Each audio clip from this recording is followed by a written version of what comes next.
Les circonstances actuelles nous imposent de travailler autrement, de nous rencontrer par des moyens alternatifs, de planifier différemment. Alors évidemment, on est dans ces réunions avec sa webcam, mais on doit quand même prendre des notes. Aujourd'hui, je voudrais commencer avec vous un petit tour des solutions qui existent pour prendre des notes lors des réunions, qu'elles soient virtuelles ou pas. Bonjour, je m'appelle Vince. Bienvenue sur Creacity. Avant de commencer vraiment cette vidéo, je vous propose de vous abonner, de faire ding dang dang avec la cloche et d'éventuellement mettre un petit pouce. Ça aide beaucoup et puis ça fait plaisir. Merci d'avance. Avant de commencer ce petit tour des applications de prise de notes, un petit mot sur le matériel. Je vais principalement parler de l'iPad dans cette vidéo comme outil de prise de notes. Pas parce que je suis un Apple fan convaincu. En réalité, c'est pas le cas. L'iPad, c'est vraiment mon seul produit Apple à la maison. Mais c'est tout simplement parce que, effectivement, cet iPad, c'est le meilleur outil de prise de notes que je puisse trouver. Je ne dis pas que les Galaxy Tab S5 ou S6 sont des mauvaises machines. Mais quand on voit ce qu'on peut faire avec un iPad, même de base, et avec le Pencil première ou deuxième génération, de mon point de vue, la réflexion n'est pas bien longue. Éventuellement en entreprise, ce qu'on va peut-être vous donner, c'est une Surface Pro 7. À ce moment-là, effectivement, vous ouvrez tout un autre champ de possibilités, mais c'est aussi un autre prix, il faut rajouter le clavier, il faut rajouter aussi le stylet, comme dans l'iPad d'ailleurs, hein, pas de problème avec ça. Mais voilà, on est dans une autre gamme de prix, dans une autre utilisation. Si c'est le choix de votre entreprise, c'est magnifique. Ne vous plaignez pas, profitez-en. Mais si c'est pour vous, ou si l'entreprise fonctionne d'une manière différente, ce sera probablement un iPad. Deuxième point à clarifier directement, je vais aller très très vite sur chacune des applications. Mon objectif, c'est pas de les présenter en profondeur, mais c'est de donner les principales qualités, éventuellement un défaut ou l'autre, parce que j'adore être désagréable et qu'il faut toujours faire ce dans quoi on est bon. Et on ira peut-être plus en profondeur sur les trois applications principales, celles qu'on retiendra dans la conclusion, dans une prochaine vidéo. Un autre point qui est très important pour moi, c'est le rendu de mon écriture. Alors je sais que ça va vous paraître bizarre, mais toutes les applications n'offrent pas un rendu de mon écriture manuscrite d'une même qualité. Il y a des applications pour lesquelles le rendu est assez basique, puis il y a des applications pour lesquelles le rendu est magnifique, qui offrent des outils scripteurs qui sont vraiment waouh. Quatrième point, et comme ça l'intro sera vraiment plus longue que la vidéo en elle-même, je vais analyser tout ça à travers le prisme d'une production vidéo. Ça nous permettra d'avoir un cas concret à proposer, proche de la vie de cette chaîne, mais de toute manière, ce que je vais présenter ici fonctionnerait tout aussi bien pour à peu près n'importe quelle réunion et pour n'importe quelle prise de notes, encore une fois qu'elle soit virtuelle ou pas, en réalité ça ne change pas grand-chose. Allez, on commence avec ceux qui veulent utiliser un stylet. Première application, Notability. L'énorme force de Notability, c'est de pouvoir enregistrer la réunion et prendre des notes, puis tout réécouter et boucher les trous. C'est ce qu'on appelle l'audio replay. Peut-être encore plus utile pour les étudiants que pour les filmmakers, cette fonction permettra au niveau business de réécouter la réunion où le son aura peut-être été un peu pourri, ou avec des enfants qui jouent à l'arrière-plan, ou un chat qui sera passé par la fenêtre et vous aurez été déconcentré, et compléter vos notes ensuite. Ici, lors d'un briefing client, il est important de pouvoir se souvenir des mots utilisés, des points essentiels que le client veut voir présentés, du slogan, des adjectifs indispensables, de l'ambiance souhaitée, de ce qui a été dit ou pas.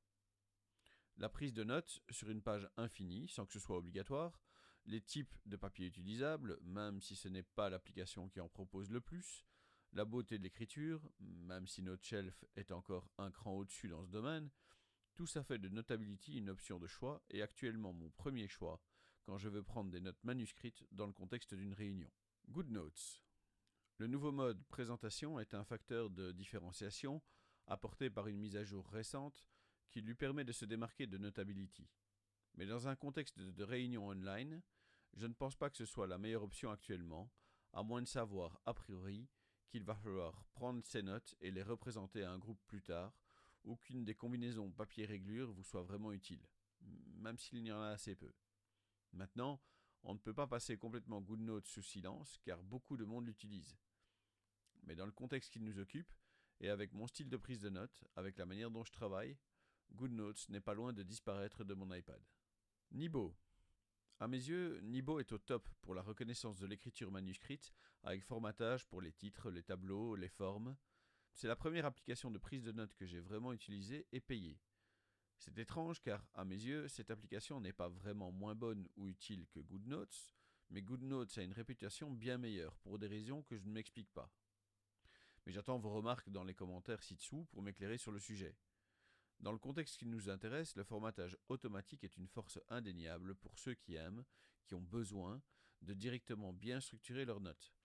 Et puis quand tout est fini, il est tout à fait possible de transformer les notes manuscrites en texte informatique, et il m'a toujours semblé que la reconnaissance de mon écriture est toujours meilleure dans Nibo. Miro. Incroyablement alternative et disruptive, c'est l'application rêvée pour ceux qui réfléchissent autrement, sous forme de schémas, avec des flèches et des post-it. Pour ceux qui pensent visuellement, qui aiment faire des liens en direct pendant qu'ils notent, je ne pense pas qu'on puisse faire mieux.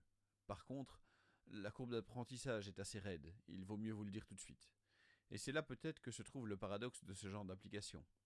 Elle se veut proche de la manière de penser d'un cerveau humain, mais pourtant, il faut apprendre à l'utiliser. Je ne sais pas si vous saisissez l'ironie de la chose, mais moi je trouve ça piquant. Maintenant, une autre force énorme de Miro est qu'il dispose de plein de modèles de départ très variés qui permettent, encore une fois, de toucher du bout des doigts toute la palette de ce que cette app permet. NoteShelf. Comme les derniers seront les premiers, je termine par mon application de prise de notes préférée.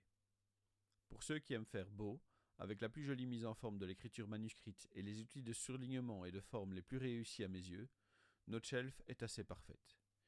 Il y a une assez grande gamme de papiers sur lesquels écrire. Le rendu de l'écriture manuscrite, surtout avec la plume, est incroyable. Je trouve l'outil super intuitif. Il ne lui manque qu'une fonction d'enregistrement audio équivalente à celle de Notability. Certes, il est possible d'introduire un commentaire audio dans ses notes, mais il n'est pas possible, à l'instar de ce que propose Notability, de se refaire le pitch du client en voyant réapparaître progressivement les notes au fur et à mesure du discours enregistré. L'ajout de cette fonction mettrait, je le crois, toutes les autres applications de prise de notes à la poubelle pour ne garder que celle-ci. Mais je garderai aussi Notion, dont nous allons parler et pour lequel l'usage n'est pas le même. Pour ceux qui préfèrent taper, pour moi il y a Notion, et puis peut-être tous les autres. Notion est un outil énorme, incroyable, multi-usage. C'est littéralement l'outil que Microsoft devrait racheter pour remplacer complètement OneNote. Il est réellement impossible de faire une liste exhaustive de toutes les forces de Notion. Ce que je peux vous dire, c'est que je n'ai jamais rencontré, ces 10 dernières années, d'application qui change à ce point ma manière de travailler, qui évoque en moi une autre façon de réfléchir ou d'organiser mes ressources. Tout paraît simple avec Notion, et s'il y a une touche à apprendre, c'est le slash. Partant de là, si vous tapez à une vitesse raisonnable, vous n'avez pas besoin d'une autre application. Moi qui suis pourtant un grand fan de l'écriture manuscrite, Notability est l'option que je choisis pour les réunions pour lesquelles il est important de garder une trace précise, audio compris. Mais pour tout le reste, Notion est exceptionnel et il est évident qu'une vidéo suivra pour détailler en quoi cette application peut vous aider dans vos activités de vidéaste ou autres. Evernote, vieillissant, avec un modèle économique pour moi daté, mais on ne peut pas ne pas le mentionner. Je n'ai jamais réussi à avoir envie de l'utiliser, d'aussi longtemps que je m'en rappelle. Donc bon, voilà, il est dans la liste. Mais j'attends que vous me prouviez sa valeur dans les commentaires si vraiment je rate quelque chose d'essentiel. Evernote, c'est un peu comme GoodNotes. Perso, je comprends pas. Mais il y a encore une grosse fanbase. Le cas compliqué de OneNote. OneNote est pour moi l'exemple type du bordel dans lequel Microsoft s'est enfoncé avant que le CEO actuel ne reprenne les rênes de l'entreprise. Le simple fait qu'il faille, quand on installe la suite Office, désinstaller directement OneNote pour réinstaller OneNote 2016, qui offre plus de fonctions, une meilleure mise en page, les onglets, etc.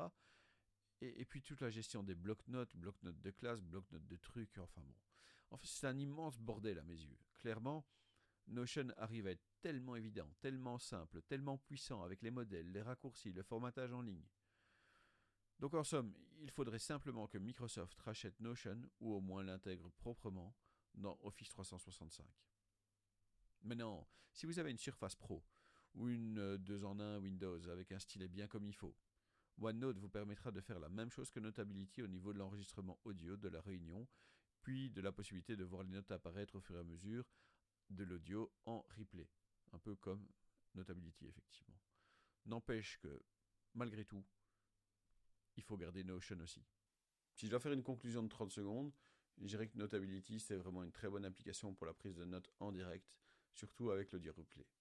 Si vous avez une Surface Pro, très bien, utilisez OneNote, ce sera super comme application, ça fera à peu près la même chose que Notability. Mais dans tous les cas, il faut qu'on parle de Notion, il faut que je vous apprenne comment ça marche. Parce que c'est vraiment une application incroyable, qui est complètement agnostique en termes de plateforme, et qui va vous permettre de faire plein de trucs et d'être vraiment bien organisé. On en reparlera une prochaine fois. Alors, avant d'arriver à ces vidéos-là, déjà merci d'avoir regardé celle-ci. Encore une fois, mon nom est Vince. Merci de vous abonner, de partager, de commenter, de mettre des petits pouces, de faire ding dang dang avec la cloche. Merci pour vos commentaires amusants ou intéressants. Évitez d'être désagréable dans vos commentaires parce que les trolls c'est uniquement chouette quand ça danse, ça chante et ça fait des câlins.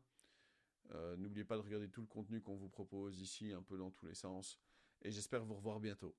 Merci, au revoir.